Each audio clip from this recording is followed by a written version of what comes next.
In today's video, I'm going to teach you how to recover a deleted campaign in Facebook Ads Manager. If you've accidentally deleted a campaign, don't worry.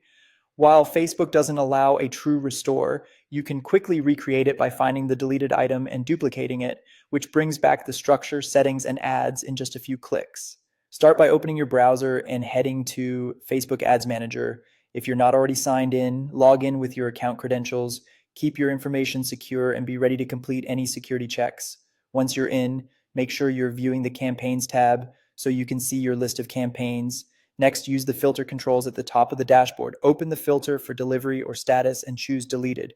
This tells Ads Manager to surface campaigns that have been removed. Click apply to confirm the filter. Depending on your account activity, you'll now see a list of deleted campaigns that match your filters and date range. Select the deleted campaign you want to bring back by clicking its checkbox. Here's the key point. Deleted campaigns can't be directly restored, so the option you're looking for is duplicate. Click duplicate to create a new version based on the deleted one. When the confirmation window appears, keep the number of copies at 1 and confirm that you want to duplicate as a new campaign. Then click duplicate again to proceed. You'll now land in the editor with your duplicated campaign, ad sets, and ads ready to review. Take a moment to make sure everything is still accurate before you publish. Check the campaign objective and any special ad category requirements. Verify budget type and amount, as well as your schedule and start date. In the ad set, review targeting, placements, optimization goals, bid strategy, and attribution settings. Confirm that your pixel or conversion event is correctly attached and that any catalogs or locations still apply.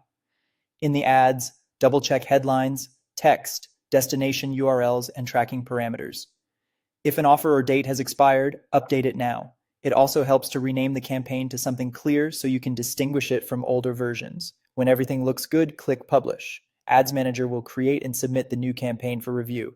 After a moment, return to the campaigns view to confirm the new campaign appears and shows the appropriate status, such as in review or active. From here, monitor delivery and performance as you normally would, and that's it. You've located a deleted campaign, duplicated it, reviewed the settings, and published the recreated version in Ads Manager.